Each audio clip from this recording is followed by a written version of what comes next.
वो पुराने गांव के दिन, गांव का घर, मिट्टी की खुशबू, सुंदर पहाड़, वो नौले, वो धारे। बदलता समय इन सारी चीजों को धुंधला करता हुआ चला जा रहा है। जहां हमारा बचपन बीता, आज जब उसी गांव में पैर पड़ते हैं तो वो मिट्टी से महकते घर नहीं बल्कि पुट्टी से लिपे मकान नजर आते हैं। जो घर कभी बड़ी बड़ी पठालों और मिट्टी से बनते थे वो अब कंक्रीट की चपेट में आने लग गए हैं। बदलते वक्त के साथ हमारे गांव, हमारा पहाड़ सब बदल रहा है, लेकिन क्या सभी बदलाव अच्छे हैं? क्या शहरों की तरह पहाड़ों में भी ईंट और सीमेंट के मकान बनाने चाहिए? और अगर जवाब हाँ है तो क्यों नहीं हमारे बुजुर्गों ने शुरुआत से ही ईंट और सीमेंट से मकान बनाने शुरू कर दिए। सीमेंट और ईंटों की मदद से जो काम बहुत कम मेहनत में हो जाता है, उसके लिए क्यों हमारे पूर्वज दिनों दिन पत्थरों को तराशते रहते थे? इस सवाल का एक जवाब ये दिया जा सकता है कि शायद ये ईंट और सीमेंट के मकान हमारे पारंपरिक मकानों से ज्यादा मजबूत हैं और इसी वजह से पहाड़ों में भी ऐसे ही मकान बनाने का चलन आ गया है। लेकिन नहीं, उत्तराखंड के पारंपरिक मकान ईंट सीमेंट के मकानों से ज्यादा मजबूत हैं। ये जानने के बाद आपके मन में जरूर सवाल उठेगा कि जब पारंपरिक मकान मजबूत होते हैं तो क्यों हर जगह पहाड़ों में ईंट सीमेंट के मकान बन रहे हैं? हम आपको इस सवाल का तो जवाब देंगे ही, साथ ही बताएंगे उत्तराखंड की उस वास्तुकला के बारे में जिसके तहत बने मकान 1000 साल से ज्यादा वक्त से सीना ताने खड़े हैं। जानेंगे कि कैसे और क्यों उत्तराखंड में बने पठाल और मिट्टी के मकान कंक्रीट के बने मकानों से ज्यादा कारगर और फायदेमंद साबित होते थे। साथ ही जानेंगे कि कैसे ये कंक्रीट हिमालय को नुकसान पहुंचा रहा है और कैसे ये ईंट सीमेंट के मकान पहाड़ के लिए वरदान नहीं बल्कि विनाश का सामान साबित हो रहा है। आज तेर पहाड़ मेर पहाड़ के इस एपिसोड में जवाब देंगे कि आखिर क्यों हमें पहाड़ों में ईंट और सीमेंट के मकानों के मुकाबले अपने पारंपरिक मकानों को वरीयता देनी चाहिए।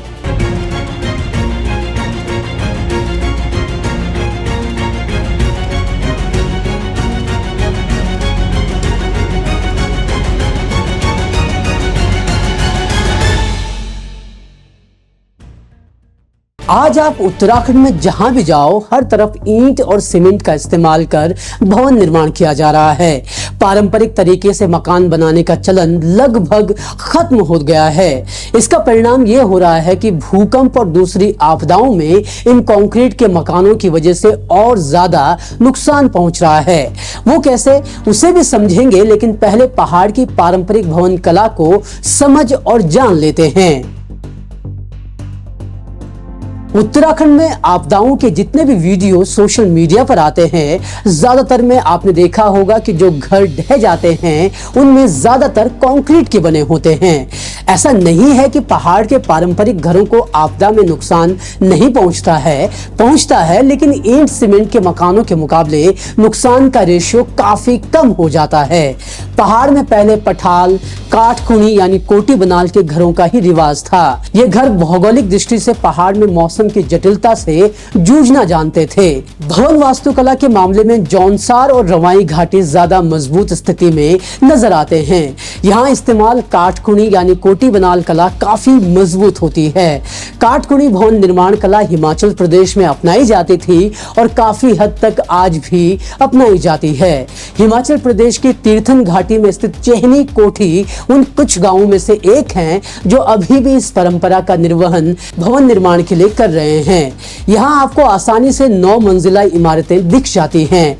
इस कला में चढ़ाई में अधिकतर पत्थर का प्रयोग होता है और पत्थर के बीच लकड़ी का इस्तेमाल किया जाता है। लकड़ी और स्लेट की छत के चलते इन घरों का वजन काफी कम होता है और ऐसी ही कला को उत्तराखंड में कोटी बनाल के नाम से जाना जाता है। ये वास्तुकला स्थान चयन से लेकर मकान निर्माण तक एक वृहद प्रक्रिया पर आधारित होती है। इस शैली में बने मकान आधुनिक भूकंप रोधी तकनीक से भी कई ज्यादा मजबूत हैं। कोटी बनाल वास्तुकला शैली का लेआउट बहुत ज्यादा सादा और इसमें जटिलता नहीं होती है। मकान बनाने से पहले एक ऊंचे प्लेटफॉर्म का निर्माण किया जाता है। स्थानीय स्तर पर उपलब्ध संसाधनों का सही उपयोग इस शैली की विशेषता है। इन घरों में एक निश्चित अंतराल पर लकड़ी के बीम डाले जाते हैं। ये बीम भूकंप आने पर मकानों पर पकड़ बनाए रखते हैं और इसे गिरने नहीं देते। इस शैली में दीवारों पर ज्यादा जोर देते हुए खिड़की दरवाजे कम रखे जाते हैं। अमूमन 4-5 मंजिला इन घरों की ऊंचाई 15 मीटर से लेकर 20 मीटर तक होती है।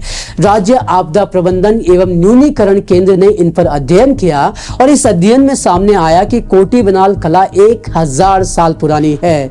यानी कि हमारे पूर्वजों ने पहाड़ों में आने वाले भूकंप से बचने के लिए भवन निर्माण की कला बहुत पहले ही खोज ली थी। कोटी बनाल की यह कला उत्तरकाशी, रवाई घाटी समेत जौनसार के क्षेत्रों में ज्यादा नजर आती है। वहीं बात करें गढ़वाल और कुमाऊं की, तो यहाँ पर भी पत्थर और लकड़ी के इस्तेमाल से घर बना करते थे और कुछ हद तक आज भी बना करते हैं। दीवारों पर पत्थरों की चिनाई होती थी, जबकि फर्श को लकड़ी के बोर्ड या मिट्टी से बनाया जाता था। वहीं छत पठाल से बनाई जाती थी। कुमाऊं में आज भी कुछ एक जगह बाखली नजर आ जाएंगी। उत्तराखंड के पहाड़ी इलाकों में बनी इन बाखलियों के सभी कमरे एक जैसे होते हैं। एक पूरी बाखली में एक ही परिवार या बिरादरी के लोग रहते हैं। बाखली के ऊपरी हिस्से में लोग रहते हैं। निचला हिस्सा मवेशियों के लिए होता है, जबकि आगे का हिस्सा चारे के भंडारण के लिए इस्तेमाल में लाया जाता है। बाखली को इस तरह से डिजाइन किया जाता था कि पूरा परिवार संकट के समय एक साथ हो सके। भले ही बाखली का चलन आज बहुत कम हो गया है, लेकिन नैनीताल समेत कुछ एक जगहों पर आज भी ये बाखली देखने को मिल जाती है, हालांकि ज्यादातर खाली नजर आती हैं। बाखली की तरह गढ़वाल मंडल में नौखम्या तिवारी वाले घरों का चलन काफी ज्यादा था। नौखम्या तिवारी से मतलब ही ये है कि ऐसा घर जहां 9 खंबे लगे हों। खंबों की संख्या 9 से ज्यादा भी होती थी। बाखली की तरह ही इन मकानों में भी काफी कमरे हुआ करते हैं, जहां पूरा परिवार या बिरादरी रहा करती थी। कुमाऊं की बाखली की तरह ही गढ़वाल मंडल में नौखम्या तिवारियों का चलन कम होता जा रहा है। बाखली हो चाहे नौखम्या तिवारी, ये ऐसी वास्तुकला थी जिसमें हमारा उत्तराखंड फलता फूलता था और ये यहाँ के पर्यावरण के लिहाज से काफी मायने रखते थे। बहुत समय नहीं बीता है जब पहाड़ में पठाल वाले मकान हर तरफ नजर आ जाते थे। अब पठाल वाले मकानों की संख्या काफी कम हो गई है। पठाल वाले मकान या ढालदार वाले छत वाले मकान बनाने की एक खास वजह थी।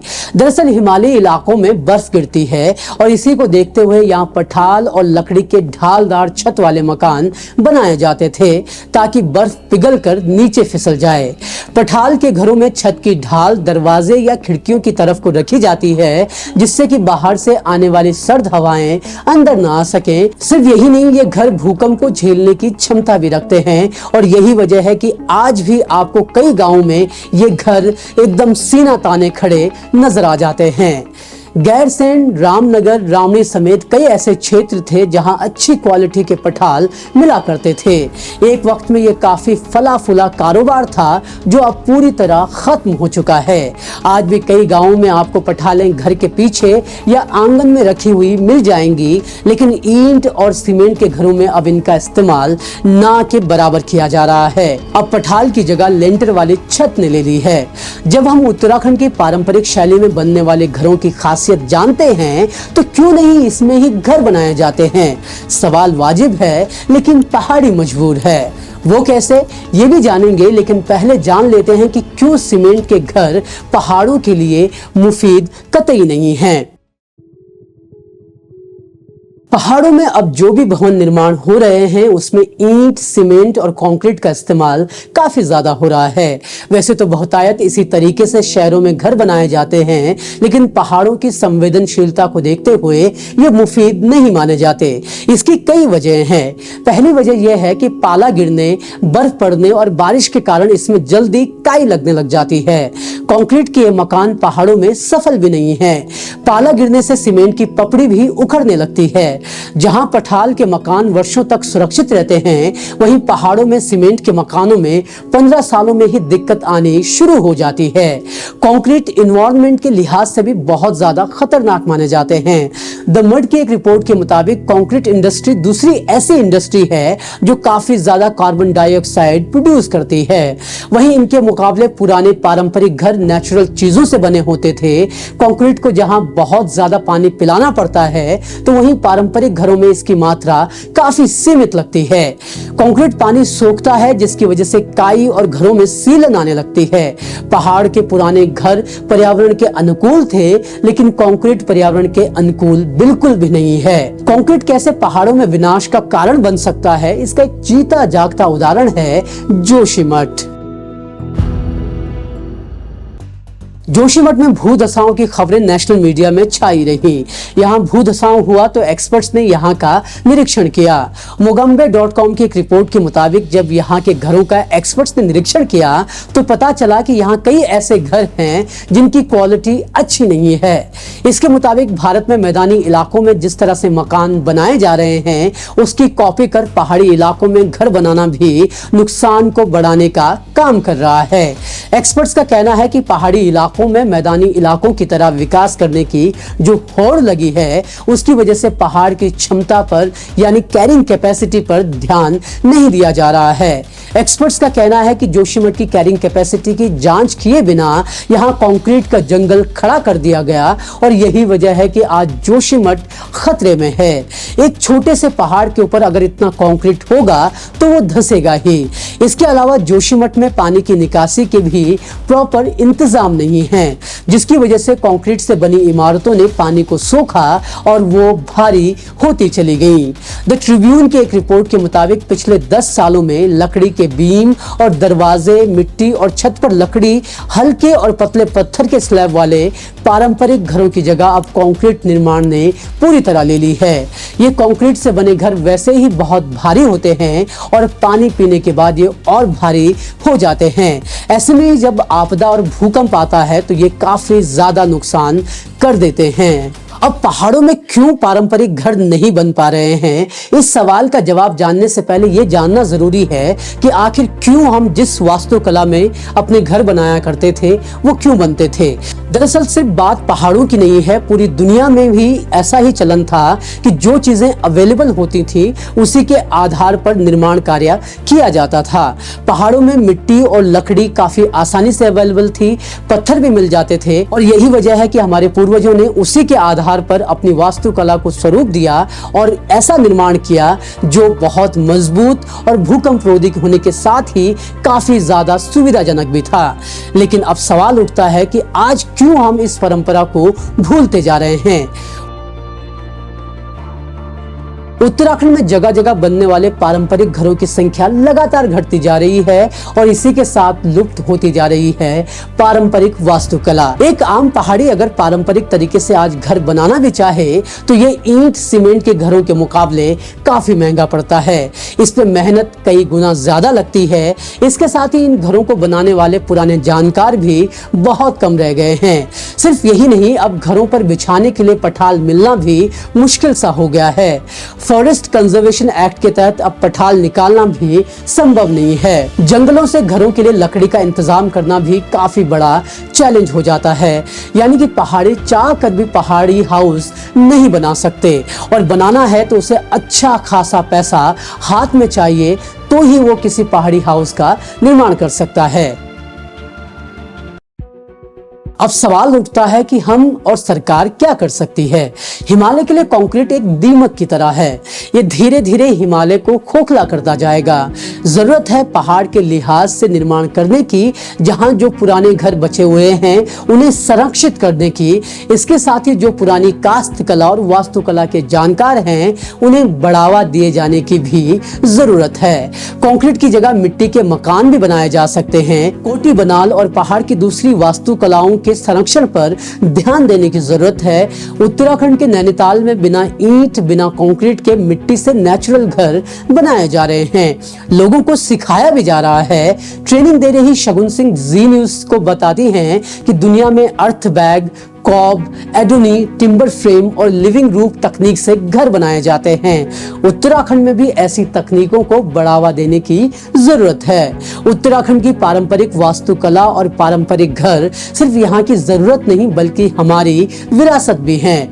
जो घर हजारों सालों से सीना ताने खड़े हैं, उन्हें हम अपनी नजरअंदाजगी के चलते बर्बाद करते जा रहे हैं। अगर इस विरासत को बचाने के लिए प्रयास नहीं किए जाते हैं तो उत्तराखंड न सिर्फ कंक्रीट के जंगल में तब्दील हो जाएगा बल्कि हमारी विरासत भी कहीं न कहीं खो जाएगी। सरकार को इस मोर्चे पर एक नीति जरूर बनानी चाहिए ताकि पहाड़ों के हिसाब से पहाड़ों के लिए काम किया जाए। ऐसी ही छोटी छोटी पहल को बड़े स्केल में करने की जरूरत है। अगर हिमालय को बचाना है तो सबको मिलकर काम करना होगा, वरना हिमालय को कुछ हुआ तो सबसे बड़ा नुकसान यहाँ रहने वाले पहाड़ियों को ही होगा। हिमालय की गोद में बसे दो ऐसे राज्य उत्तराखंड और हिमाचल प्रदेश जो प्राकृतिक आपदा के लिहाज से सबसे ज्यादा संवेदनशील हैं। दोनों ही जगह अपनी वास्तुकलाएं हैं जिनका विकास करने की जरूरत है। अक्सर इन दोनों राज्यों में कई समानताएं गिनाई जाती हैं, लेकिन कई ऐसी चीजें हैं जिसमें ये दोनों राज्य एक दूसरे के पीछे खड़े रहते हैं। अक्सर पूछे जाने वाला सवाल होता है कि हिमाचल और उत्तराखंड में कौन सबसे आगे है। हमने इस सवाल का जवाब दिया है पूरी विस्तार से इस रिपोर्ट में। जरूर देखें और पहाड़ी घरों को लेकर कोई जानकारी, सुझाव या सवाल आप हमारे साथ साझा करना चाहते हैं तो कमेंट बॉक्स में जरूर लिखें और इस एपिसोड को लाइक और शेयर करना ना भूलें। इसके साथ ही हमारे चैनल को सब्सक्राइब करना भी याद रखें। धन्यवाद।